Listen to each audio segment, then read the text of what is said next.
Graduation season is finally here, and their youth is officially frozen in time. Desperate to hug her seatmate, she shamelessly lies. She is hugging everyone in class, but before she even reaches the class president, her seatmate grabs her sleeve and drags her away. Guess she did not need to try so hard after all. Next thing she knows, she falls right into an embrace as warm and cozy as the spring sun. Su Qingyan whispers softly right in her ear, except for me. You are not allowed to hug anyone else. Okay, but then, the monthly exams roll around. Our girl previously splurged a whole $20 just to buy a guide from the top student. That legendary study genius's personally handwritten exclusive exam prediction cheat sheet. But then she gets the test. She stares at it, flipping the page back and forth like a dozen times. She is completely cooked. Not a single predicted question is actually on this test. She immediately hunts down the scammer, demanding a refund. But Su Qingyan just gives her this totally innocent smile and says, look, predicting exams is just like having a crush. Most of the time, you miss completely. Later that night, she spots her and sees a completely different side of her. She has her school uniform casually tied around her waist, cool silver piercings are flashing on her ears, and she is wearing icy blue contacts. She is standing there with her arms crossed, backpack casually slung over one shoulder, lazily leaning against a bus stop sign. Bro, she looks like a total delinquent girl here.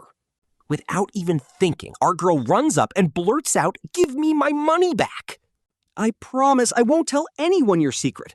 Hearing this, Su Qingyan slowly looks up, giving her a super cold, distant stare that could literally freeze water. Talk about total final boss energy. This is a complete contrast to her quiet, super popular good girl student vibe.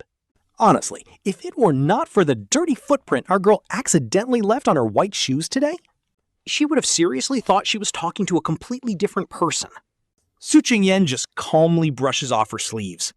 The soft glow of the street lamp gently lights up her ridiculously gorgeous face, making her look weirdly soft. What? She chuckles, stepping closer. It is honestly so bizarre. There is zero innocence in her smile right now. It is pure tease. Walking with a lazy, extremely confident stride, she is radiating a dangerous and untouchable vibe that makes it hard to even breathe. Okay, our girl admits it. She definitely spoke a bit too loud. Instinctively looking down, Su Qingyan just scoffs with a soft chuckle. Coward, but she still opens her bag and slides out a $20 bill with her pretty slender fingers. Our girl's eyes light up and she immediately reaches out to grab it. But Su Qingyan suddenly stands high on her tiptoes, holding the cash way out of reach. Our girl tries to jump and grab it, but she completely trips and crashes right into her chest. Wait, it is so soft. Are you really that eager to throw yourself into Big Sister's arms? Our girl's face completely flushes. She looks down, totally flustered. How on earth can she be this shameless? Behind him, a bunch of girls in 7th high school uniforms start teasing and giggling. None of them are wearing their uniforms properly, completely copying Su Qingyan's delinquent style. With their jackets tied around their waists, you can instantly tell they are her crew. They tease her, asking what is going on with Sister Qingyan and this absolute cutie. How could she bring herself to shake him down? Meanwhile, Su Qingyan shoves the cash back into his hands. She sounds weirdly happy, telling them to go get their eyes checked if they have nothing better to do. She jokes that she is actually the one getting robbed here, making the cash in Lin Ran's hands feel burning hot. Soon enough, the monthly exam results drop, and yep, he scores a glorious dead last. Lin Ran stares at the test paper covered in red marks, absolutely swimming in deep regret. Honestly, we have all been there. He deeply regrets blindly trusting those so-called exam experts. He wasted all his precious study time on a totally useless, hyped-up exam prediction guide. If he had just spent that time reading actual textbooks, he might have barely survived. At least then, he could have kept his steady rank of 5th from the bottom. Now, post-exam seat reshuffling is here, and the whole class is waiting out in the hallway. They have to line up by rank, with the top students getting first pick of where they want to sit. The low rankers get stuck with the leftovers, leaving Lin Ran waiting right at the very end. Bored out of his mind, he thinks to himself about how tedious this whole process is. Not only does he have to choose a spot, but he also has to pack up all his random junk. He starts wondering if the rank 1 student gets decision paralysis looking at a room full of empty desks. That must be so stressful for them. Honestly, looking at it that way, being the very last person to pick does not sound like a bad deal at all. After what feels like forever, his turn finally comes up. But in the giant classroom, there is only one single desk left unclaimed. The good news is that it is his exact same old seat, which is perfect. He doesn't even have to move his stuff, but the absolute worst news, his new desk mate is Su Qingyan. She cheerfully waves at him, saying hello and welcoming Lin Ran to his new spot. Her face lights up with that signature warm sunshine smile that completely throws him off. Like, seriously, sister? It is literally just the two of them in this corner. Does she really need to keep up this sweet act to test his theory? Lin Ran scribbles a quick note asking if she has a twin in her family. Specifically, a sister who looks exactly like her but has a completely different personality. After reading it, Su Qingyan face plants onto the desk, desperately trying to stifle her giggles. She laughs so hard his desk starts shaking. Once she calms down, she motioned for him to lean closer. He leans in, but the next second, she suddenly pulls him down close to her desk. With a playful smirk, she whispers right into his ear with absolute confidence. She asks him why he is so obsessed with her acting all tough and mean. Her warm breath hits his neck, and our boy instantly freezes up, totally losing his cool. He sits straight up and quickly writes down that she needs to act a bit more reserved. He reminds her that he still holds her little secret, but she just shrugs it off like nothing. Even so, she playfully nods with a sweet, almost bashful look, totally teasing him. She playfully whispers that she will listen to whatever he says, which drives him crazy. He internally begs her to stop saying things that sound so incredibly misleading as everyone starts staring. He suffers through the rest of the class on thin ice, realizing what true torture feels like. It feels like he is sitting on a bed of needles with the entire room watching. Once the bell finally rings, the class hunk Yege calls him over to hit the restroom. Even though Lin Ran didn't need the restroom, he still tag-alonged anyway. Every class has that one gorgeous guy. But after a brutal middle school experience, our main character learned his lesson. He knew that even if you can't be friends with the class VIP, you definitely shouldn't get on his bad side. But lately, Lin Ran used to be just an invisible extra, but lately this popular guy keeps calling him over. He is constantly asking Lin Ran to copy his calligraphy homework or walk him to the store. He even dumps all of his basketball teammates' cleaning duties directly onto Lin Ran. Lin Ran wanted to refuse, but everyone kept saying they were such close friends. Lin Ran was low-key losing himself. Maybe that's just how friends act. But he was too afraid of being disappointed, so he just massaged his aching wrist. And he kept copying those tedious lines of punishment essay for Yege. Suddenly, a crystal-clear soap bubble gently lands right on top of his desk. He has no idea where Su Qingyan could even be. Even got these weird little toys. Lin Ran leans in close to look at the colorful reflection. But Su Qingyan instantly pops it with his pen, splashing water all over his face. But Su Qingyan looks dead serious. He asks Lin Ran why he's still playing these fake, exhausting social games. Does doing everyone's chores actually make him happy? Instead of getting mad, Lin Ran just silently slumps down onto his desk. Giving up on pretending, he mutters that Su Qingyan isn't any different. Su Qingyan pauses, then copies him. They just lie there, face to face. Yet Lin Ran feels this sudden wave of peace, like his mask finally slipped off. The warm sunset glows directly over Su Qingyan's face, making everything around them feel incredibly real and vivid. His eyelashes are crazy long, and his clear eyes look like sparkling glass. This guy is gorgeous. Lin Ran is totally mesmerized. But as he's zoning out, that handsome face suddenly leans right in. He flinches back, or they would have kissed. When asked what he's doing, Su Qingyan says Lin Ran is just too cute. He couldn't help but want to kiss him, but Lin Ran panics. Go kiss the stray cats downstairs instead. He is so incredibly flustered that he completely loses his train of thought. Embarrassed, Lin Ran buries his face in his collar. Jaega suddenly walks over because he wants to switch seats for the next 2 study periods. Secretly swapping seats is usually no big deal. He asks Lin Ran to switch, but honestly, it sounds more like a demand. Since he is already standing there with his books, a blushing Lin Ran has to agree. But Su Qingyan suddenly grabs his hand. He asks if they should check with the deskmate first, but Jaega stays polite. He smiles and politely asks Su Qingyan if he can sit there instead. Su Qingyan shuts him down instantly. Oh my god, the entire class is completely stunned. Lin Ran cannot believe his eyes. How easily his deskmate can just reject the most popular guy. While everyone else was losing their minds because she rejected the class hunk, our boy was low-key celebrating inside.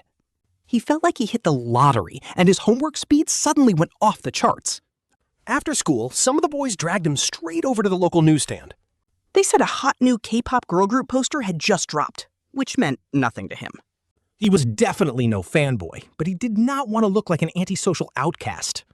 It felt like pretending to share their hobbies was the only way to genuinely fit into their squad. On his walk home, he passed a fruit stand with some incredibly fresh and bright red apples. He used the $20 he got back from those extortionists to buy a huge bag of them. These were his little sister's favorites, especially if he sliced them into cute little Pikachu shapes. He knew she would love that, but his hands were way too full to even reach the keys. So he resorted to kicking the door and shouting that he was finally back home. He yelled for help, and the door quickly opened. And oh my god, you won't believe who actually opened the door? It was Su Qingyan! He nearly dropped his entire bag of apples in shock, stammering out, "What are you doing here?" His little sister Su Mumu popped her head out from behind the girl, her eyes sparkling with joy. She cheered that the big sister came over specifically to hand-deliver her older brother's test paper. Su Qingyan proudly waved his absolutely tragic monthly exam paper with a smug grin, clearly seeking praise. She teased him that the teacher needed parent signatures, and he had accidentally left it behind. He internally rolled his eyes, but a mouth-watering aroma greeted him the second he stepped inside. His nose twitched as he sniffed the air, trying to guess what was cooking. He instantly recognized his absolute favorite braised shrimp being cooked by his mom. She seemed completely unaffected by his utterly garbage report card, keeping a huge smile on her face. She warmly welcomed him back, telling him to invite his new best friend inside for a meal. She told him to wash up, but just as Ran Ran was about to complain, his so-called new best friend Su Qingyan instantly reached out and covered his mouth to silence him. She pitched her voice to sound sweet, chirping out, "Thank you, Auntie, but I really shouldn't." His mom wiped her hands on her apron and told her there was absolutely nothing to be shy about. she bragged that she was confident in her cooking, and Su Qingyan smiled radiantly while our boy scoffed. Cursing her acting skills, he quickly grabbed the apples to wash them. But Su Qingyan followed right behind him like a shadow, wearing a totally mischievous grin. She sweetly asked if she could help him wash the fruits, and she was totally free. He told her to stop grinning like an idiot, but surprisingly, she did not even tease him back. Instead, she quietly rolled up her sleeves to help, making him feel like the socially awkward one. But get this, just as he was about to apologize, she suddenly reached out and grabbed his hand. She tried to wash them together with him, which was incredibly bold. He wondered how she could be so shameless, quickly pulling his hand back in a panic. He turned away to focus on cutting, but she kept closely watching him. She stared with intense curiosity as he meticulously carved them into adorable Pikachu shapes. Her eyes lit up with sheer delight, prompting him to smugly raise an eyebrow and ask how they looked. She smiled warmly, her eyes slowly shifting away from the sliced fruit in his hand. Looking him dead in the eye, she softly said they looked beautiful, with an incredibly intense gaze. For a split second, he felt like she was actually praising him, making his heart skip a beat. Panicking over how easily she could make him blush, he grabbed the plate and fled. He immediately began shoving apple slices into his sister's mouth, while Su Qingyan smoothly helped set the table. She eagerly helped his mom with the dishes, and his mom was absolutely loving her by now. The mom tells them to look at how polite she is, while Su Qingyan introduces herself to her. Then the mom compares Qingyan to her own kids, telling them to look at how great she is. Little sister Su Mumu just blinks innocently with her mouth stuffed with apples. They finally sit down at the dinner table, and right in the center, is a dish of cod and tofu that Lin Ran and his little sister both absolutely love. He asks if her boss gave her a bonus today since the dinner is such a feast. His mom pulls out their dad's treasured wine, smiling and saying that is not it. She explains it is because he brought a classmate home for the first time since middle school. He has not brought friends over since then, so she is just incredibly happy for him. Back at middle school, Lin Ran did have a very close female friend. Her name was Wang Nianyan, and he used to always bring her over for dinner. His family was totally ordinary, with his parents moving from the countryside to build a life. They slowly saved up to buy a second-hand apartment, and since his dad did home renovations, their entire house's interior was basically put together piece by piece over the years. There was no design style at all, just leftover tiles from work sites paved on the floor. They pasted discarded wallpaper on the walls here and there, and even to this day, their floor is still a mismatched mosaic of completely different tile patterns. His parents never planned on a second child, but they could not bear to give her up. They never favored boys over girls, so he gladly gave his room to his little sister. He just slept on a makeshift bed in the living room, and though life was poor, every day was still full of joy, and Wang Yanyan was the only one who knew his situation. But then she got bullied at school, and Lin Ran bravely stepped up to defend her. Honestly, this part is so frustrating because the bullies immediately shifted their target to him. They even made up mocking rhymes about him, calling him a hillbilly and a stray dog. They constantly mocked him for being this old without even having his own bedroom. To be honest, their harsh words did not even make him that sad. What low-key broke his heart was that even Wang Nianyan joined in on the bullying. She helped them ostracize him, and from that moment on, he completely closed himself off. He never brought anyone home again, until his mom cuts in to stop the sad talk. She puts a giant shrimp in his bowl, and he realizes his parents saw through him all along. Feeling his parents' endless love and concern, he quickly tries to reassure them. He tells them not to worry because he is actually super popular in class now. He claims he has plenty of friends while secretly nudging Su Qingyan under the table. She instantly backs him up, saying Lin Ran is indeed popular and she is one of them. His mom is so relieved, her cheeks still red from working in the hot kitchen. Hearing Su Qingyan's sweet reassurance makes her entire face light up. She completely relaxes, looking at the two of them with a proud and happy smile. Lin Ran's eyes suddenly sting, and he just stuffs his face to hide the emotion. Walking Su Qingyan home after dinner, she keeps gesturing up and down in the air. He asks what she is doing, and she asks if those doorframe marks are his height. He tells her it is his and his sister's records, and she just bursts out giggling. She playfully pats his head, and he acts like he is going to swat her hand away. She instantly darts away laughing, while he yells that he was not actually going to hit her. He asks where she lives, offering to guide her back to the main road. He tells her their neighborhood is super hidden, so he is worried she will get lost. Su Qingyan tells her to stop teasing, claiming he has always been a righteous hero. Instead of arguing, he just smiles and points to a massive luxury villa right across the street. Ever since she can remember, our girl has always known how unfair this world can be. The harsh reality is that even though everyone breathes the exact same air, some people are born in high-rise luxury apartments under the very same sky. While she was raised in a rundown brick house, whispering this bitter truth as she stares at the villas. She admits she is low-key jealous, telling him it must be amazing to live there. Sensing that her mood is dropping, Su Qingyan gently reaches out and rubs her hair to comfort her. He playfully teases her, asking if she wants to see his sister's cat, which can do a backflip, but she immediately tells him to stop playing with her. This time, our girl does not miss her chance, reaching out to pinch his cheek as hard as she can. She tells him to act reserved and behave himself, got it? Rubbing his freshly pinched red cheek, Su Qingyan just mutters that she does not have to go then. As he walks further away, his silhouette slowly fades and looks tiny under the dark night. He is usually so incredibly lively and confident, but his retreating figure looks surprisingly lonely in the dark right now. But then, he suddenly turns back to wave at her, wearing the absolute brightest smile. He yells at the top of his lungs, telling Lin Ran that he will see her tomorrow. She playfully calls him a child, even though she is secretly loving the attention. A sudden wave of sweetness fills her chest, and her footsteps feel lighter than ever. For the very first time in her life, she actually looks forward to going to school tomorrow. His sweet parting words loop in her head, and she tells herself to stop overthinking it. Otherwise, she won't be able to wake up. But the next morning, she greets the mirror with dark circles. She sighs at her reflection, joking about how his handsome face is totally ruining her sleep. But even when the morning bell rings for the very first class, Su Qingyan's desk remains completely empty and quiet. She spends the entire day in a total daze, unable to focus on a single word. Panic starts setting in as she worries if something terrible happened to him. What if some dangerous enemy came after him last night? Or what if he suddenly transferred away? And honestly, this is where the reality check hits our girl. She realizes she does not even have his phone number, proving how easily school relationships can trick us into feeling close.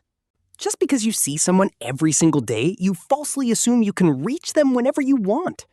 In reality, she has never built a genuinely deep or meaningful connection with any of the other students. And that painful realization includes her favorite classmate, Su Qingyan, as well. She stares out the window at the fading sunset, feeling incredibly small and isolated. By the time the final class of the day wraps up, his desk is still completely bare. To make matters worse, the sky that was clear just moments ago suddenly turns pitch black with storm clouds. Heavy rain starts pouring down instantly in massive drops before she even has a chance to react. The storm is absolutely relentless, and since her dad forgot his phone today, she is completely stranded at school. After calling her friend Lin Mumu to explain the situation, she sits alone in the quiet classroom, feeling utterly bored. She watches everyone else pack up and leave, waiting for the heavy downpour to finally ease up. Just when she thinks she is completely stuck, a familiar silhouette suddenly appears right at the classroom door. She freezes on the spot as she sees Su Qingyan standing there, completely drenched in sweat. He catches his breath at the entrance, holding 2 umbrellas tightly in his hands. He asks if she's still waiting for an umbrella, and the moment she sees him, a wave of pure joy washes over her as she asks why he came back so late.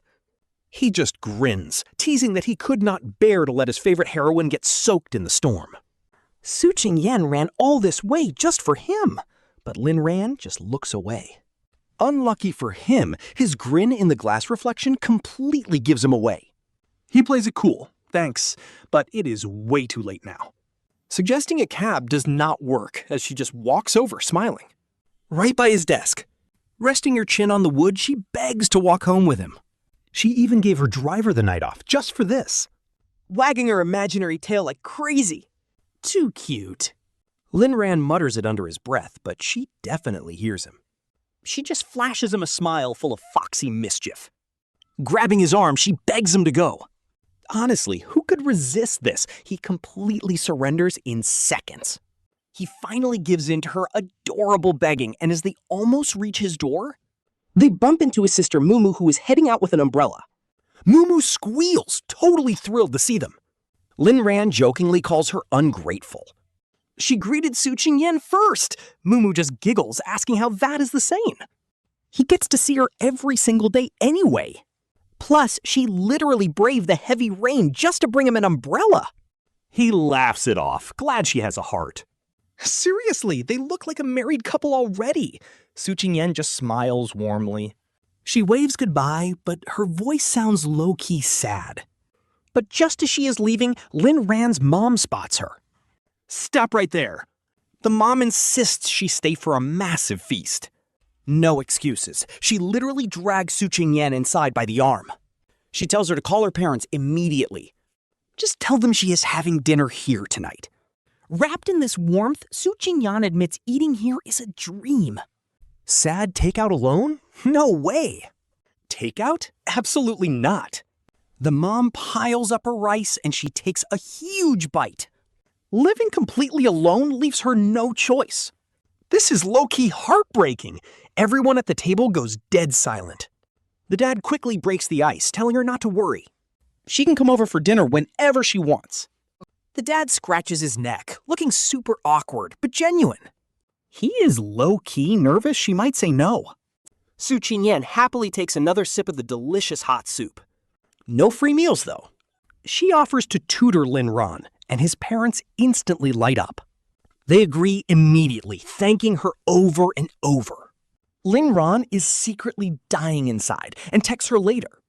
Why did she drag him into tutoring when the food was perfect? Is he seriously asking if his handsome self is not enough to satisfy him? Like, he literally has to offer up his body? But Su Qingyan completely ignores him. That night, he has this absolutely wild dream where he is a legendary martial arts hero, swooping in to save a delicate and totally helpless Su Qingyan from some ruthless bandits. And of course, Su Qingyan shyly hides right in his arms with lowered eyes, whispering that he already belongs to big brother Lin Ran and must take full responsibility. Then boom, the alarm blares and our boy wakes up in a cold sweat. He is just incredibly glad that bizarre dream was not actually real life. That was way too close. But the moment he steps out of his bedroom, there is Su Qingyan wearing a cute apron and running around the living room. Morning, Lin Ran. Go wash up quickly because breakfast is ready. Nice muscles, by the way. The guy's acting way too comfortable here. Seriously, he is acting like he owns the place. And then it hits him. He completely forgot he agreed to let this guy over for daily meals. Plus, he literally ran out shirtless. He scrambles to get dressed and bolts to the bathroom. He splashes freezing water on his face, but he cannot stop blushing. His cheeks are glowing red. His sister asks why his face looks like a tomato. He blames it on scrubbing too hard, while Su Qingyan just stares and holds back a laugh. He glares back to save face. Later, on their walk to school, they run into their friend Yige, who does a complete double-take seeing them together. Yige grins and asks if they just coincidentally ran into each other. Lin Ran lies saying yes, but Su Qingyan immediately blurts out they left home together. Cue the awkward silence. Lin Ran immediately drags Yige away toward the classroom. Yige gets this highly suspicious look and asks if there is something going on. Our boy is panicking, begging him not to get the wrong idea. To prove they are absolutely not close, he decides to draw a hard line. Once in class, he takes out some chalk and draws a line right down the desk.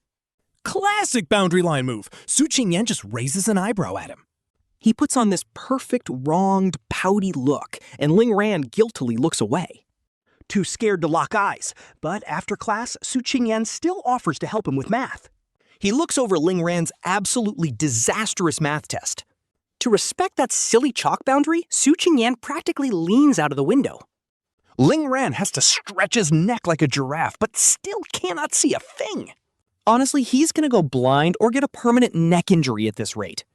Defeated, he slumps onto the desk and slowly rubs out the chalk line. Su Qingyan is not letting him off that easily and gives him a cheeky smirk.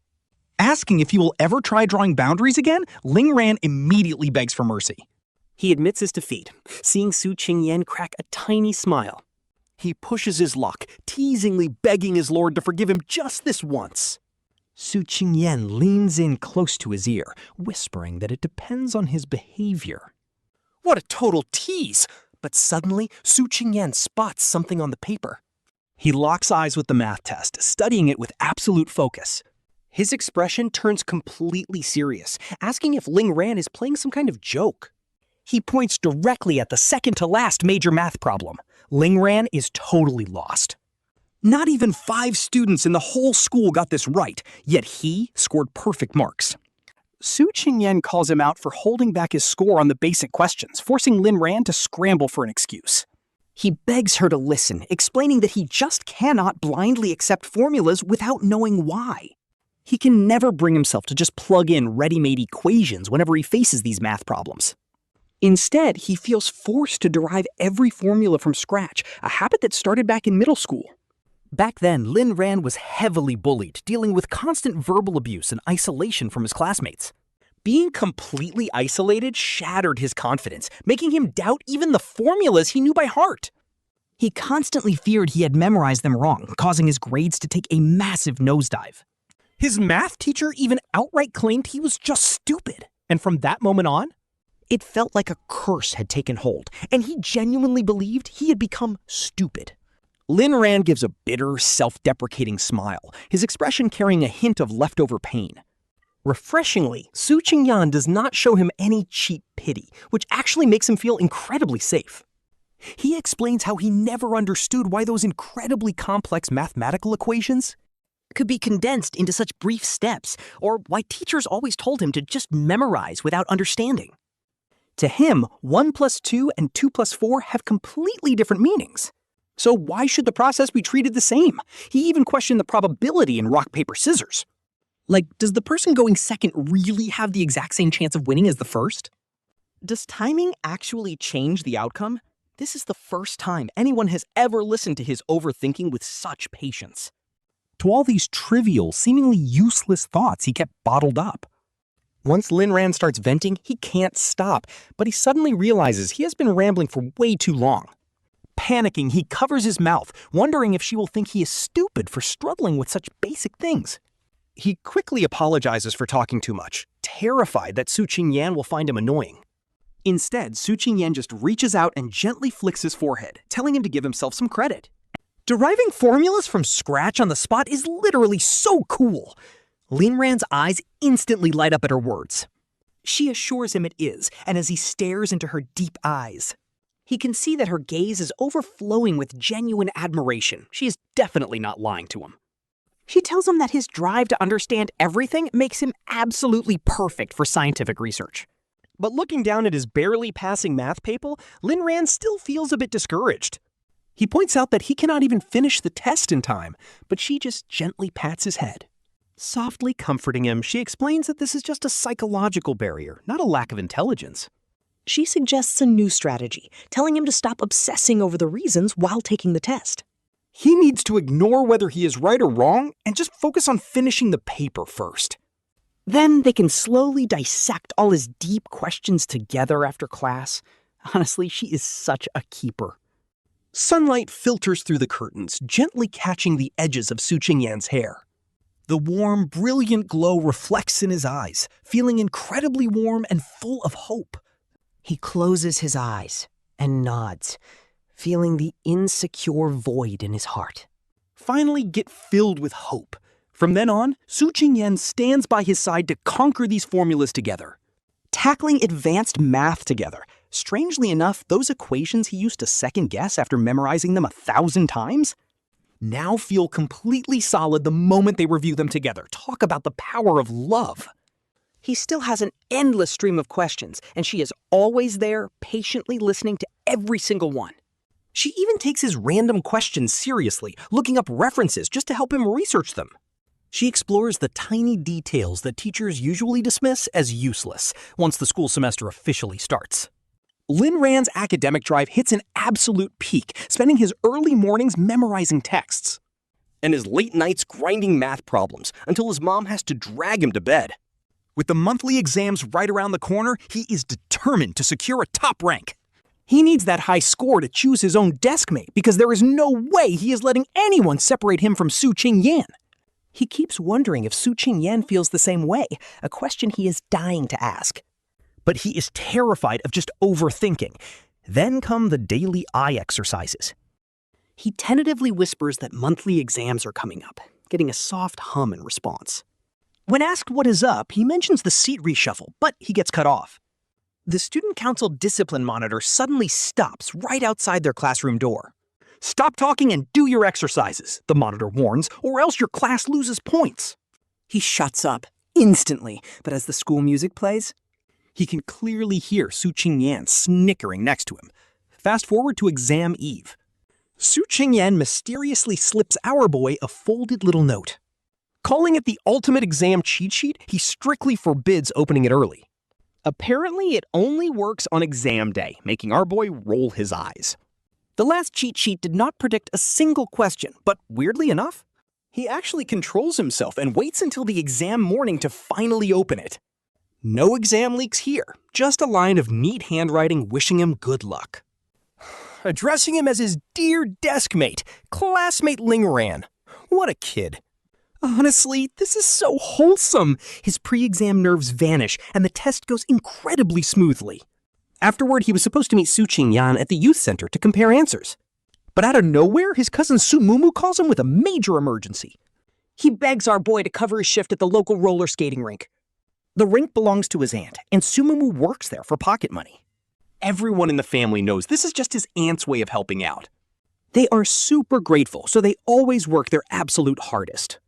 Thanks to cheap ticket prices, the rink is a massive hit with students. Even if the location is pretty out of the way, after texting Su Qingyan, he heads straight over. Since school is out, the place is totally packed. It is absolutely chaotic. Right as he reaches the entrance, Su Mumu bolts out to greet him, calling him his absolute savior for arriving. He yells that he has to run, reminding him to call if anything happens. Throwing up a phone gesture, he runs off as our boy tells him to hurry. Don't worry, little princess. Your big brother has got things covered. The afternoon rush finally clears out. He finally gets a breather, leaning his elbows on the front counter. Watching all the boys in the rink cutely teaching girls how to skate. This is literally peak couple goals, and he can't help but grin at it. Naturally, his mind immediately drifts to imagining himself teaching Su Qingyan how to skate. You are already hanging out at a skating rink, so stop acting innocent. A group of rowdy girls loudly tease someone, drawing everyone's attention. He looks over and spots their school's ultimate popular guy, Guo Hao. The poor guy is completely cornered by a group of bad girls. What a mess! If it were guys, our boy could handle it, but he can't fight girls. Things are getting way too tense, so he quickly rushes over to intervene. Tapping the boy's shoulder, he loudly announces that his skating session is officially over. He offers to walk him out. Honestly, Guo Hao is completely pale with fear. Like, this spoiled rich kid has clearly never had to deal with this drama. Guo Hao nods frantically, but right as they turn, a heavy hand grabs our boy's shoulder. This girl, who looks like a total gang leader, steps up, demanding to know who he is to just walk away with him. Lin Ran calmly brushes her hand off, politely smiling as he explains that he is the manager of this place. He asks if that makes him qualified, but the punk-looking girl isn't having it at all. She just plays with the gold ring on her hand, giving him a super disrespectful side-eye. Scanning him up and down, she points directly at her own pants. She tells him to get his facts straight. His employee was the one he crashed into her. Complaining that her pants are ruined, even though honestly, it is literally just a tiny speck of dust. You would need a magnifying glass to even see it, and poor Guo Hao is literally about to cry. Sobbing out an apology, the poor kid bends down to help wipe her pants for her. But she smirks and dodges, leaving Lin Ran to politely ask how she wants to settle this. He offers to waive the ticket fees for her entire group as an apology. The moment the little sidekicks behind her hear about free tickets, they immediately perk right up. Their eyes light up, and they whisper to Yaoji that maybe they should just drop it. Wait, isn't Song Yaozi supposed to be the legendary school beauty who's super pretty and nice? For a school beauty, she is acting pretty petty. Talk about a massive gap in personality. With the crowd growing by the second, she realizes she cannot easily back down anymore. After thinking it over, she pulls a canned drink out of her backpack. She scoffs, claiming that she, Song Yaozi, is not some unreasonable bully. If he can chug this entire drink in one go, they will call it even. Wanting to settle this quickly, Lin Ran grabs the 800-milliliter drink and downs it all. He manages to swallow every drop, but he never could have guessed what was actually inside. Plot twist after plot twist, it is literally milk, which is somehow way worse than alcohol. His head instantly starts spinning, while Song Yaoji watches him with a highly suspicious look. She smirks, leaning in close as if she wants to whisper something to him. Suddenly, some person pulls him back from behind, and he falls right into a soft, warm embrace. A familiar sweet scent fills his nose, and looking up, he sees Su Qingyan's face. She coldly warns Song Yaoji to show some respect and not make a scene. Song Yaoji scoffs when she recognizes her, asking what she thinks she is doing. She curls her lip, mockingly asking if Lin Ran is her man. She stares at the two of them for a second before leaving a totally cryptic comment. She calls it interesting while Su Qingyan snatches the milk right out of Lin Ran's hand. She tosses it straight into the trash, yelling out his name. She demands to know why he would drink anything a stranger gives him, sounding super angry. Barely able to stand, Lin Ran can only wrap his arms around her waist to apologize. He slurs out an apology, asking why she suddenly has 2 heads and 2 mouths. And 4 eyes! Su Qingyan completely panics, realizing something is seriously wrong. She quickly holds him up, frantically asking what is wrong with him. Just then, Su Mumu rushes in, checking the discarded can of milk in the trash. She looks up at Su Qingyan, sounding like a guilty child who messed up. She reveals that she forgot to mention her brother is severely allergic to milk. Eventually, Lin Ran wakes up in an unfamiliar room and scrambles to sit up. With a loud bang, he slams his head right against the nightstand. Thank goodness he didn't end up meeting his ancestors, but he has no idea where he is. Su Qingyan, wearing a cute pink pajama set, rushes over asking if he's okay. She is so incredibly worried that she didn't even bother putting on her slippers. Honestly, thinking back to that roller rink incident still gives our guy the chills. It is fine. Your place? Su Qingyan nods, gently checking the back of his head for injuries. Obviously, but her apartment is massive, making it feel totally empty. He gets up and wanders around, realizing it feels like an empty showroom. He cannot help but ask why she barely has any stuff in here. It is nothing like his house, which is already pretty cramped. His family of 4 hoards everything like hamsters. Back when he and his sister were kids, his mom refused to throw away any old clothes, stuffing them right under the bed. But in this massive apartment, there is barely any trace of Su Qingyan. It feels like she could pack up and vanish tomorrow without leaving a single clue. His chest tightens. Su Qingyan pulls a bottle of water from the fridge, quickly changing the subject. She mutters that none of it really matters, and she is not big on keeping stuff anyway. Then she tells him a pretty cliché story about a poor couple starting from nothing. They struggled through the hard times, but once they made it big, the husband cheated. The wife remarried, and Su Qingyan was left as the collateral damage of that broken marriage. Her entire childhood was spent listening to her parents constantly screaming at each other. As she got older, they both went off and started brand new families. On paper, she had 3 different homes, but in reality, she had none. Basically, moving out was just easier for everyone involved. Honestly, this backstory is low-key heartbreaking. Seeing her curl up on the sofa, looking so small. With the veins showing on her thin neck, she is like a stray cat pretending to be fierce. But deep down, she is just desperate for love, and he has no clue how to comfort her. She is far too proud, hiding her pain behind a mask of self-deprecation. Thankfully, his stomach chooses this exact heavy moment to rescue him by loudly growling. It is basically screaming for food. He laughs awkwardly, scratching his head in total embarrassment. He invites her over for dinner. As for that crazy roller rink incident, Su Mumu is so terrified of their parents finding out that she offers to wash dishes for a month. Our guy immediately negotiates that up to 3 months, and Su Mumu reluctantly agrees. he thinks the drama is finally over, but on his way home from school, someone blocks his path. Song Yaoji clearly dressed up. She is wearing a bright red dress and holding a massive bouquet of red roses. He is half expecting her to say some cheesy line about how he finally got her attention. He lowers his head, trying to ignore her, but she matches his steps left and right. No matter which way he turns, she blocks him, leaving him completely trapped. He flatly asks her to move. Instead, she shoves the flowers into his arms and demandingly tells him to be her boyfriend. Her little group of followers starts cheering, but our boy does not even take the bouquet. He lets it crash to the ground, coldly telling her to give it to someone else. As he tries to walk away, she grabs his wrist with a tight grip. She demands he say that again, but right then, Su Qingyan finally catches up. She was delayed helping a teacher, but now steps in, shielding our guy behind her. Staring Song Yaoji down with a freezing look, she warns her that he already said no. Do you not speak human? The tension instantly skyrockets. Lin Ran gently pulls Su Qingyan's sleeve, telling her to just let it go. They start walking away, but Su Qingyan keeps her face completely stiff. She is clearly still furious, and none of Lin Ran's jokes can make her smile. He even stops in his tracks for a while, but she doesn't notice, so he runs to grab her hand. Only then does Su Qingyan's icy glare finally soften up. She warns him to stay away from those troublemakers, instantly reading his mind. This makes Lin Ran act pretty awkward. But she refuses to let him off, literally circling him in 360 degrees. Just please, pretty please? Unable to resist her adorable nagging, he finally looks down with a smile and agrees.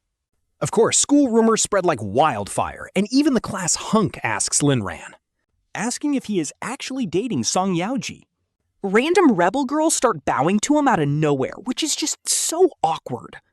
And Song Yaoji refuses to take no for an answer, somehow getting even bolder. A girl daily changing up her confessions? Wild. Getting different people to deliver gifts, completely ruining his peaceful mob character life. His quiet high school days are officially over. Angry guys from other classes start crowding his classroom door with death glares. Like being liked by her is some massive blessing. Lin Ran would gladly hand that blessing over. Exhausted from the drama, he slumps on his desk and pokes Su Qingyan, begging his favorite deskmate to help him out before he completely breaks. Oh, really? Su Qingyan fiercely bites her chocolate bar like it is some mortal enemy. Mumbling with her mouth full, she says he seemed pretty happy receiving them. No way, big sister. Didn't she personally throw all those flowers and stuffed dolls straight into the trash? And all the snacks went right into her stomach, yet she accuses him of being happy. Wait, a light bulb suddenly goes off in Lin Ran's head. This changes everything. He stares at Su Qingyan with a smirk, teasing her about being incredibly jealous. Unbelievably, she instantly chokes on her chocolate, forcing him to quickly pat her back to save her life. Her ears turn bright red. She struggles to even utter a single word, completely frozen in embarrassment.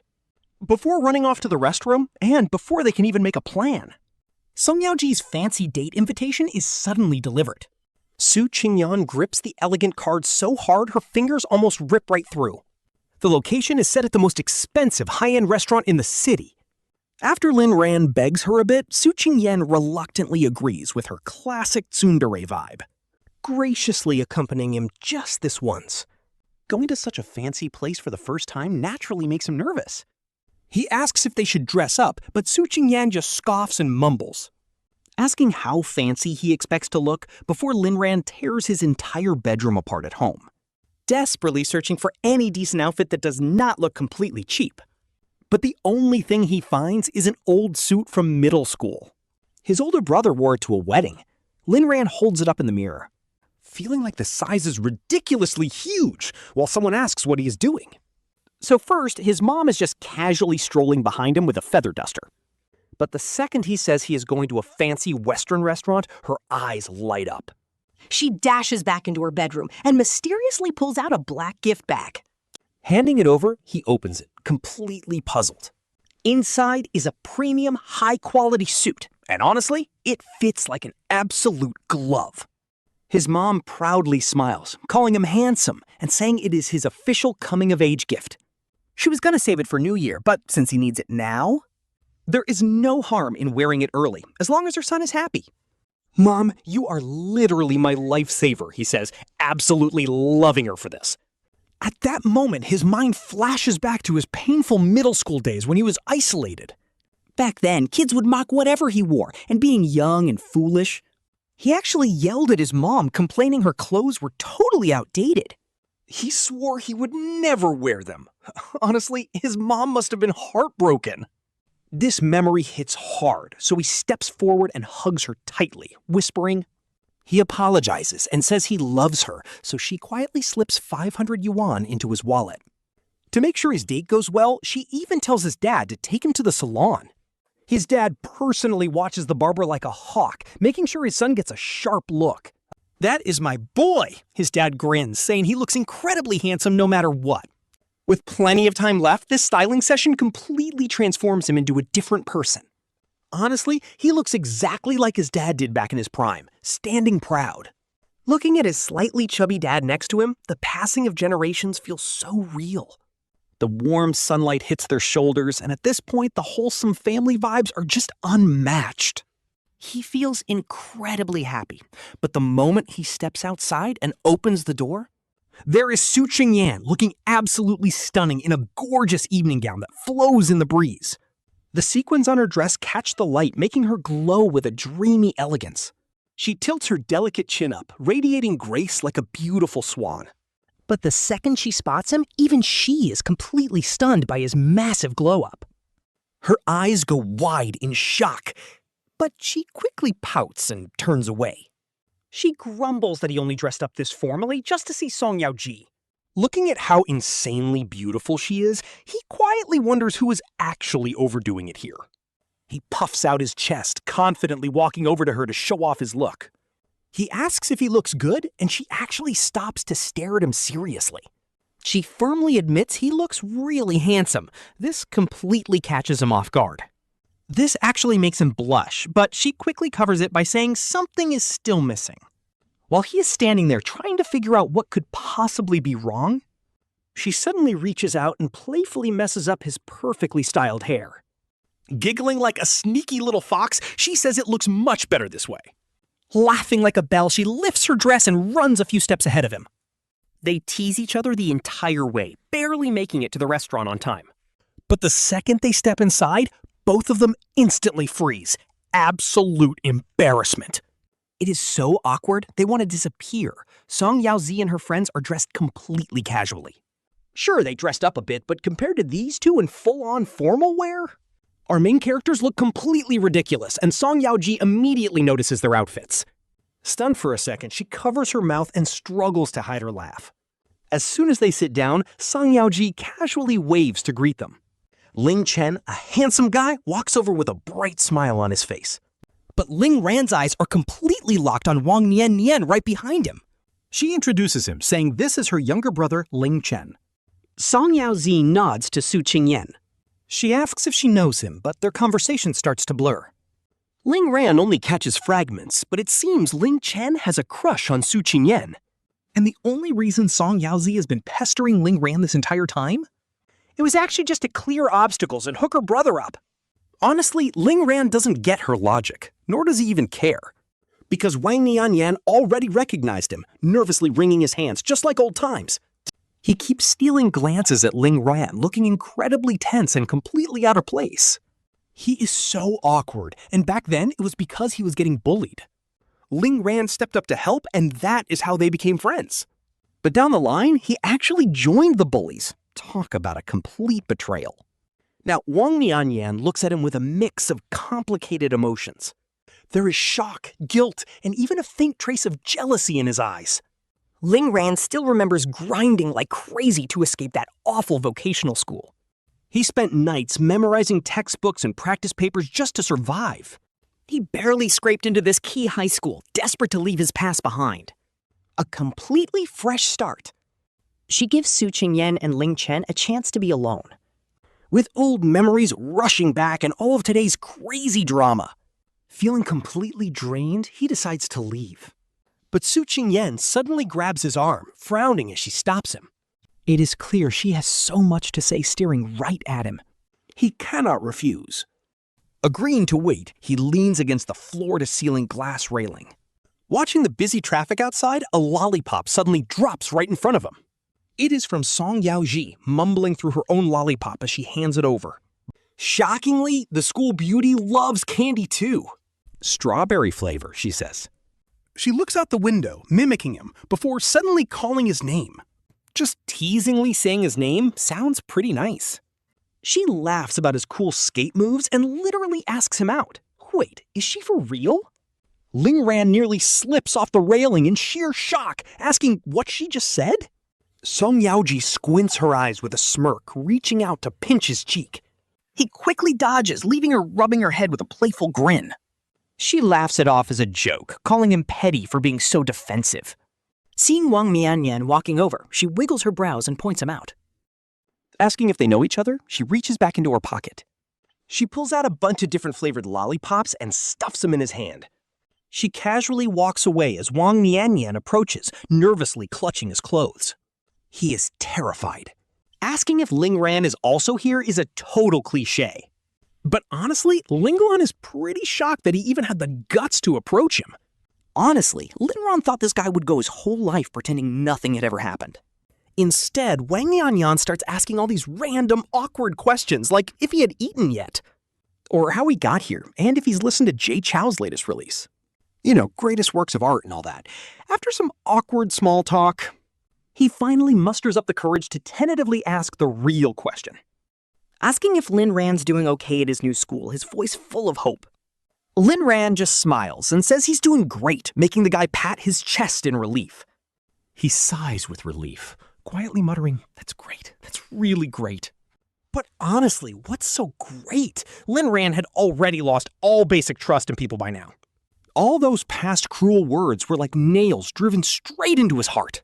And even if you pull the nails out, the scars never truly go away. When Su Qingyan finally comes out, Lin Ran turns to follow, but Wang Nianyan grabs his sleeve. Looking absolutely pitiful, he asks if he can still come over to hang out sometime. Lin Ran knows this is an apology, but those old memories are just too painful to forget. Just then, he looks up to see Su Qingyan standing ahead, a beam of light hitting him. It's so warm, it almost makes him cry. He quietly thinks, "Sorry, Wang Nianyan." He's just not mature enough to pretend those deep wounds never happened. Forgiveness is up to God, so Lin Ran just calmly calls him by his full name.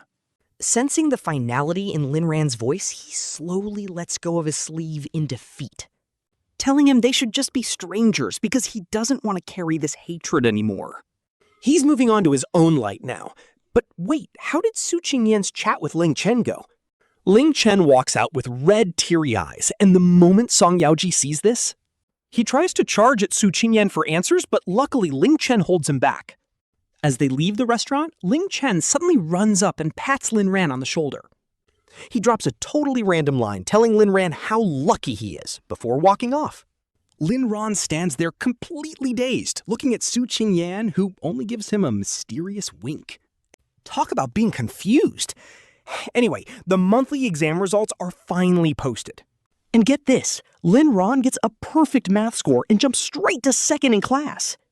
The entire class and even the teachers are absolutely shook, Except for Su Qingyan, of course.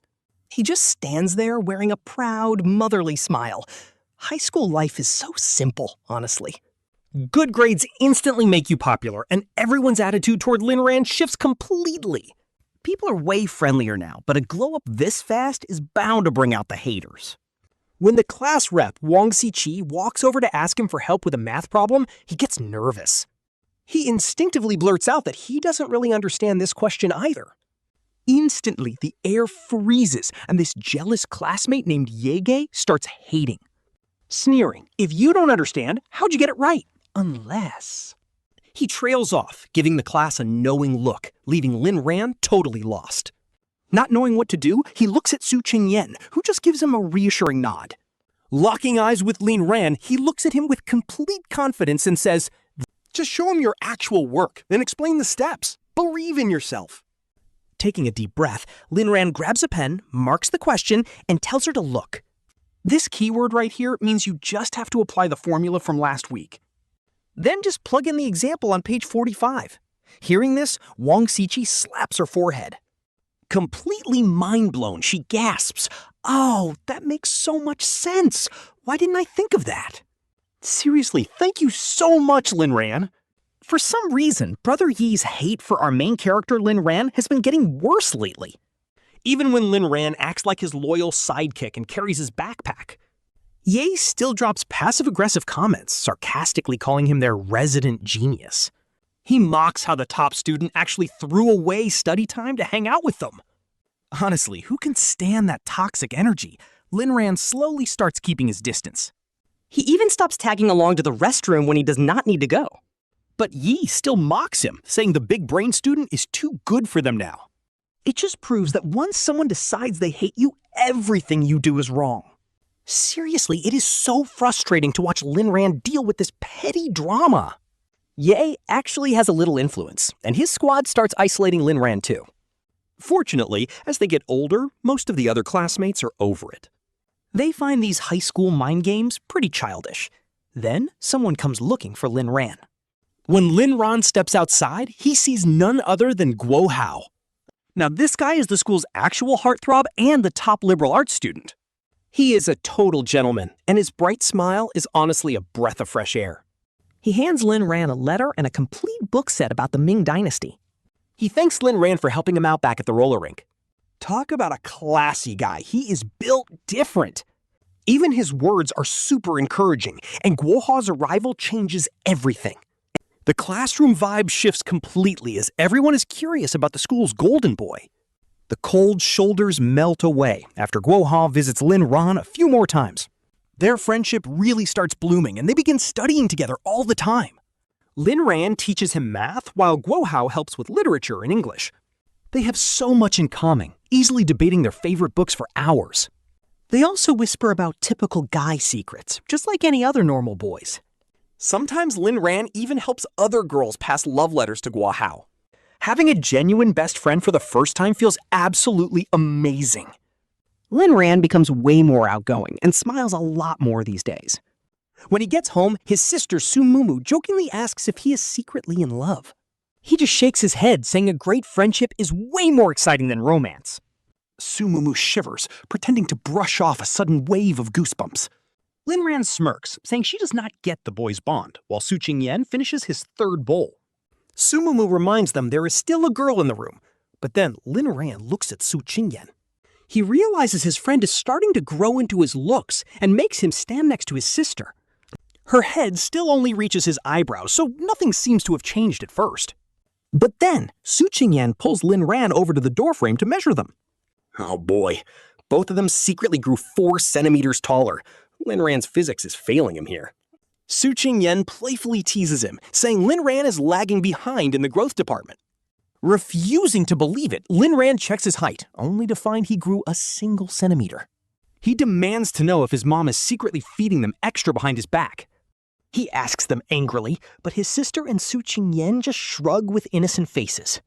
So how on earth did both of them shoot up while he barely grew at all? Lin Ran is devastated. Meanwhile, Su Qingyan looks thoughtful, staring him down from head to toe.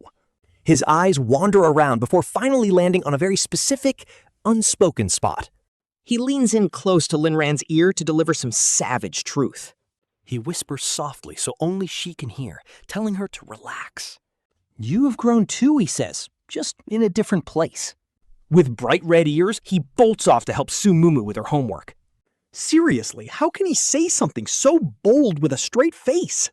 Later, Guo Hao complains about gaining weight and drags our boy out for a lunch run. Come on, his buddy says, think of it as fitness training. Hurry up, bro, it feels like it is about to pour. Talk about a massive jinx, they barely finish half a lap around the track. And then boom, the sky opens up and rain starts falling. He quickly whips off his jacket so they can cover their heads and dash for the building. They finally make it under the roof, only to find a crowd of girls gathered there.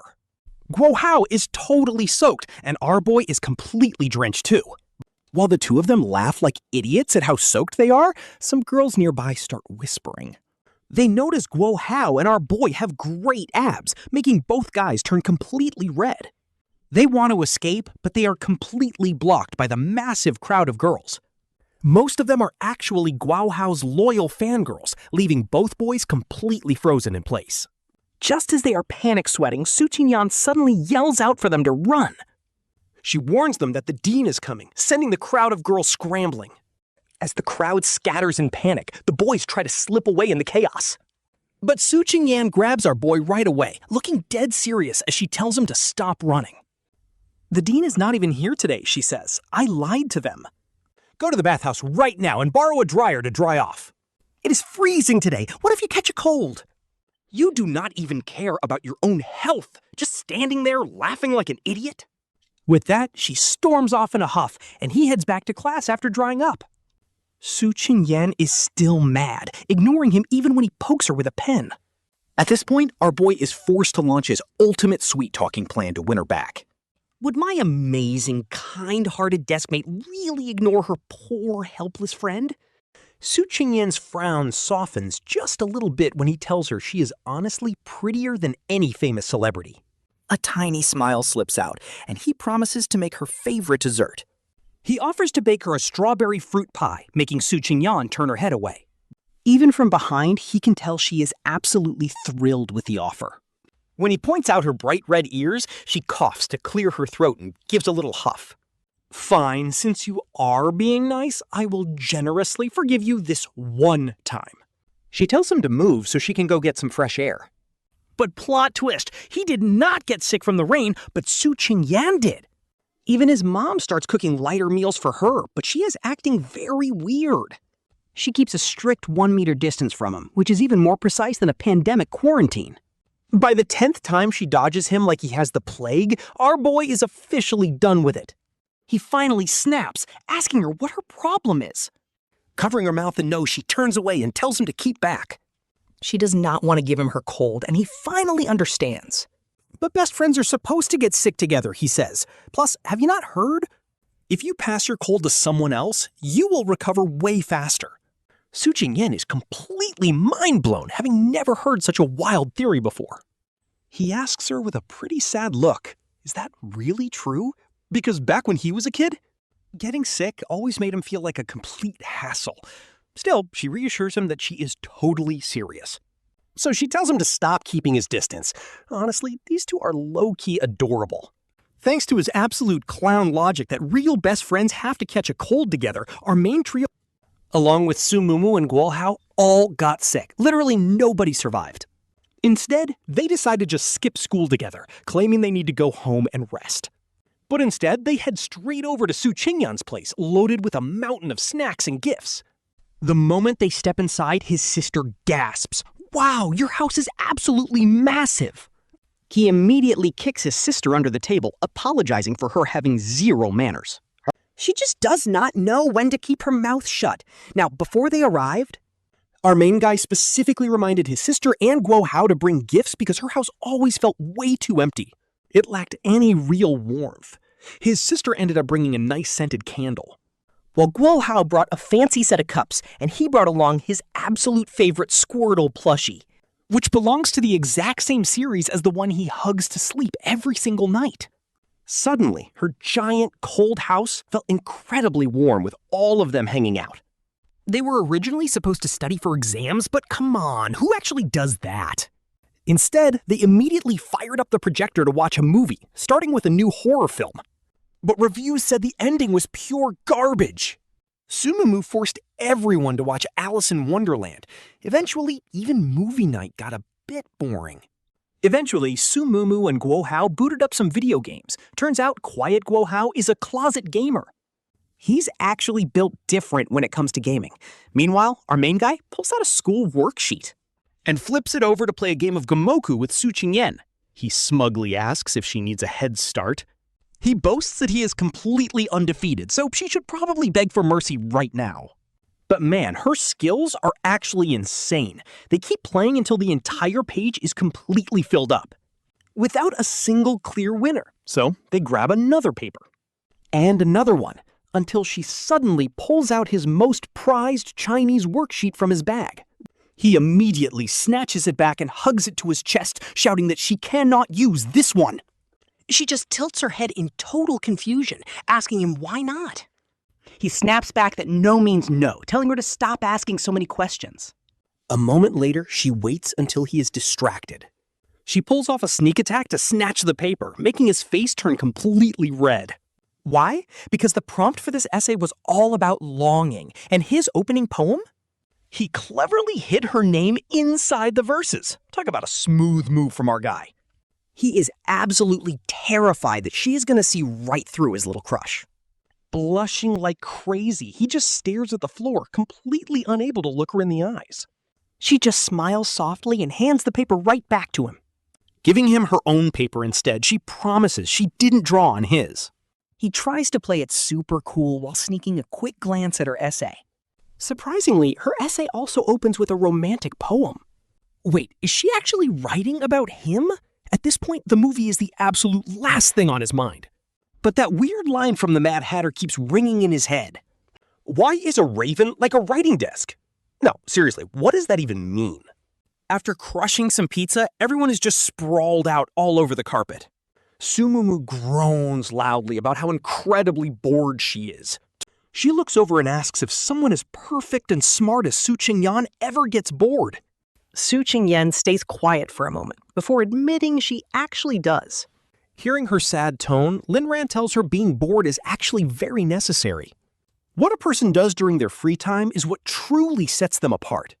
This catches her off guard, and she turns to look at him. Her eyes are literally sparkling with a beautiful, emotional glow. Scratching his head, he shyly explains he's just quoting a famous book. It was just a study quote from Guo Hao, who bursts out laughing.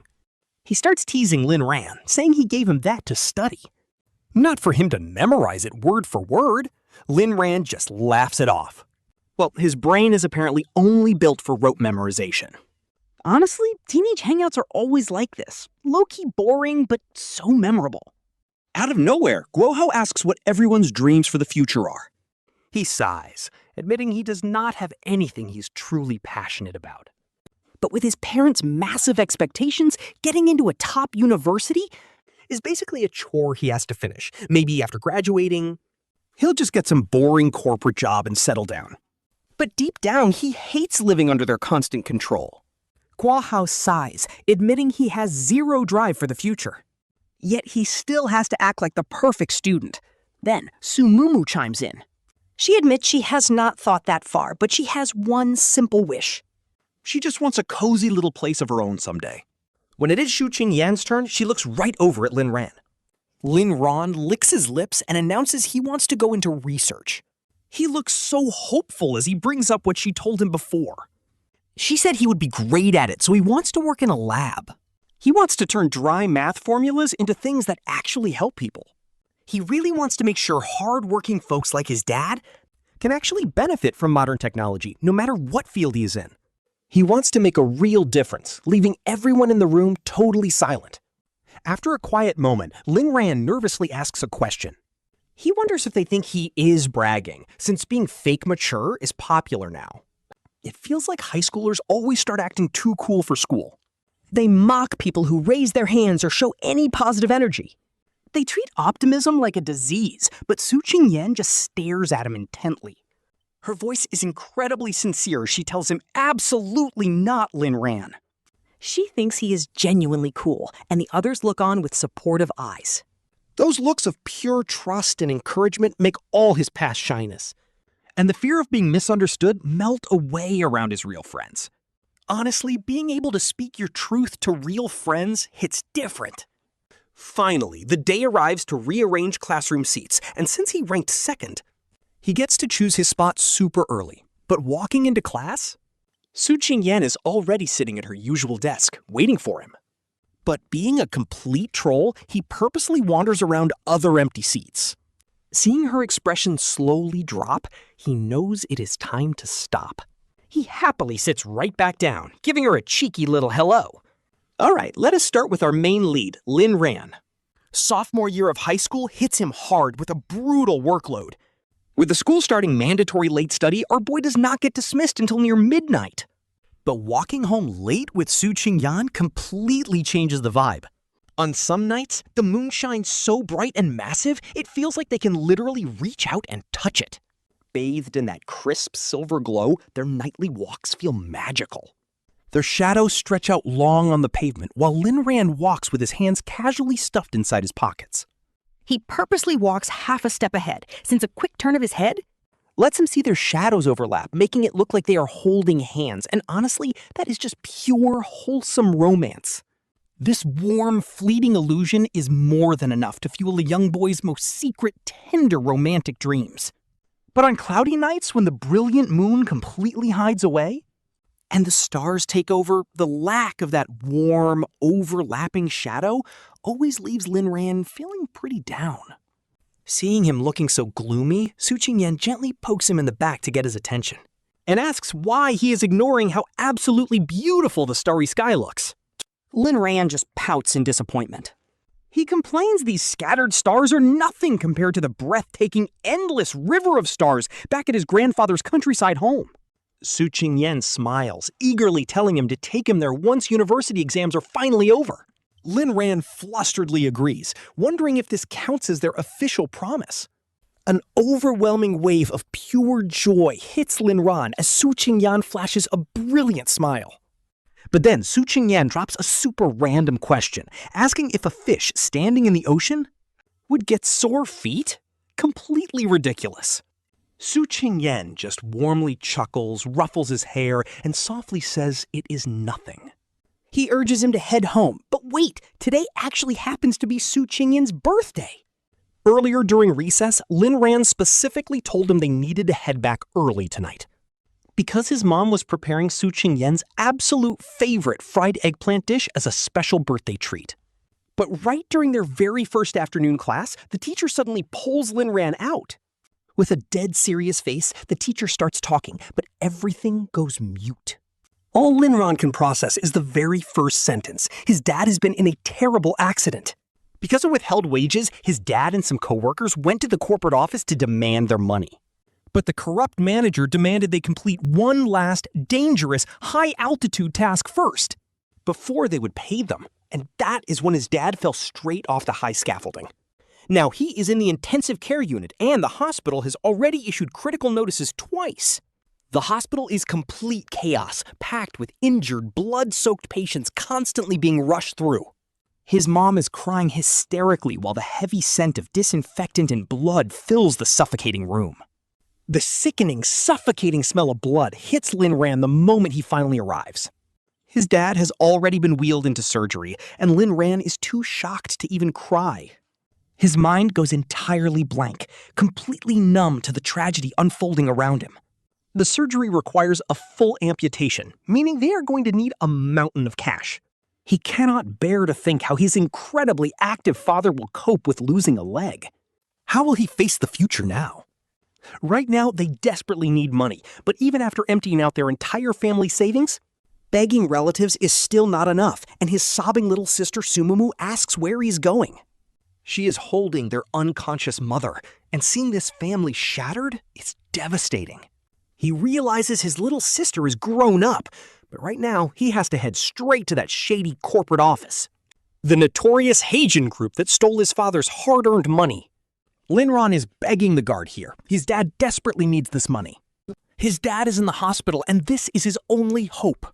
Throwing away his pride, he clings to the front desk, but still gets kicked out. Total despair. Lin Ran cannot even see a way forward. But then, a familiar voice calls out. It is Su Qingyan, whispering his name. She tells him to go home. She will handle the compensation herself. He wipes his tears and sees her stepping out of the lobby. Is she actually here to help him get justice? Just then, a secretary in a sharp suit calls her Miss. She says the boss is waiting upstairs, and boom, the realization finally hits him. Huajian Group is owned by her family. Thankfully, his dad's surgery goes well. But their home is still heavy with grief. Everyone knows his dad is secretly hurting the most. Yet his dad tries to comfort them, saying that even though he lost a leg, at least his life was saved? Honestly, his mom has to turn away and cry. Even his younger sister suddenly matures, helping out the second school is over. They take turns caring for him, but healing from this tragedy takes a long time. Ever since the accident, Su Qingyan never shows up to school again. every single day, Lin Ran collects her worksheets and stacks them on her desk. The pile grows a foot high, and to stop it from blocking the blackboard for others, he quietly puts them away. Rumors start spreading that she is moving abroad. She is skipping the exams entirely and is never coming back. Maybe those days are just too painful because his memories are a total blur. His mind only holds endless hospital visits and a mountain of schoolwork. With exams finally over, everyone can breathe. The guys gather around to talk. They are so hyped up, discussing how they will confess to their crushes. They want to ask for their girls' hairpins as a keepsake to keep them close. Suddenly, someone sighs about how Su Qingyan is gone and how they miss her. If she were here, they could ask her, but the others just laugh. She would never do that. But on graduation day, she actually shows up. She looks even more stunning now, though visibly thinner. But the moment he looks at her, he can only picture his father lying in that hospital bed, silently smoking in the dark. It is an agonizing pain. Once the ceremony is over, he heads back. Inside his desk, he finds a single cute hairpin. No shot, she actually left it! They never even got to say goodbye. Since then, Lin Ran keeps having the same dream. In this dream, it is graduation day again. He is bold to go around hugging everyone, but before he can even reach the class president, his deskmate pulls him back by his sleeve, saying he doesn't need to try so hard. And just like that, he is pulled into a hug as warm as the spring sun. Su Qingyan whispers in his ear, saying that from now on, except for her, he is not allowed to hug anyone else. In the real world, things slowly start improving. The compensation payout is massive, more than enough to put both siblings through college. It covers his dad's therapy. Lin Ran has no idea how hard she fought, or how much effort she put into this. He knows he shouldn't blame it, but he just doesn't know how to face her. Later on, his sister goes to medical school. Lin Ran merges robotics and medicine, even built prosthetic legs for his dad. The old man walks normally now, while Mom is busy with math research. Lately, it is smart farming, using advanced math models to literally lift whole villages out of poverty. His dad insisted on returning home. Raising 2 successful kids, his parents are absolutely thrilled. But one topic remains taboo. They are too scared to ask why he is still completely single. He has never dated once, and whenever a girl confesses to him, He drops a bizarre question. do fish standing in the ocean get sore feet? Not a single person has ever given him the right answer. He does not even know. His mom still drops subtle hints from time to time, wondering aloud what that kid Qingyan is up to. Honestly, where is he? Which corner of the world is he grinding in? Near month end, Lin Ran actually takes a few days off from the lab for his best buddy Goa Hao's massive wedding. Standing at the altar, the groom asks a deeply emotional question, asking everyone what they actually left behind in their youth. Lin Ran's own youth? Insanely simple. Just a basic hair clip packed with massive memories. An old-school exam with a board game scribbled on it. A completely broken stargazing promise. And a tight hug they never quite got to share. Low-key heartbreaking. Suddenly, he spots Wang Nian. At this point, she is already a mother to a little child. Shedding her childhood shyness, she is now an incredibly gentle, yet strong woman. She smiles, telling her daughter Nanan to say hello to Uncle. She introduces him. Tucking her hair, she looks at him with absolute sincerity. Thanking him for his middle school kindness and apologizing. Completely at peace. He happily accepts this apology that took years to arrive. In fact, during late nights, he was low-key grateful to her.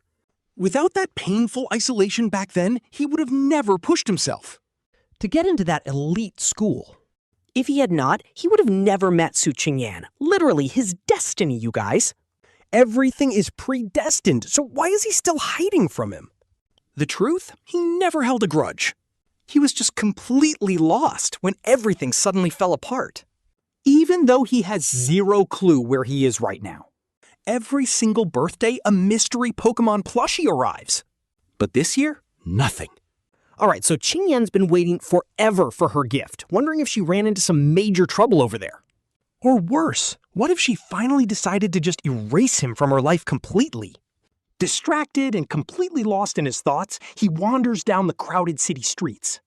And then boom, he loses his footing on a step and starts falling forward. But instead of face planting, someone catches him right around the waist. Talk about perfect timing. He looks up only to see this super clumsy, yet totally adorable Pikachu mascot suit. It just happens to be his absolute favorite anime character. Tears immediately rush to his eyes, and with hands shaking from pure emotion, he slowly pulls off the heavy mascot head, and finally, the moment we've all been waiting for. He finally sees the face of the girl he's been dreaming of, Su Qingyan, staring back with teary eyes. Her smile is just as bright and warm as the summer sun from years ago. Qingyan takes a deep breath, trying his absolute best to keep his emotions in check. In a shaky, trembling voice, she softly asks, "Qingyan, do you think a fish's feet hurt standing in the ocean?" Before he can even answer, she throws herself into his arms, burying her face in his chest. She whispers her sweet confession, asking him why a raven is like a writing desk, showing her deep love. Because she's hopelessly in love with him. And as for that fish standing in the ocean, does its feet hurt? The real answer to everything has always been simple. I love you. All the weird quirks, all the times she couldn't say what she really meant. And even those incredibly clumsy, tongue-tied moments, in the end, they were all just her beautiful way of saying she loves him. Man, what an incredibly beautiful ending.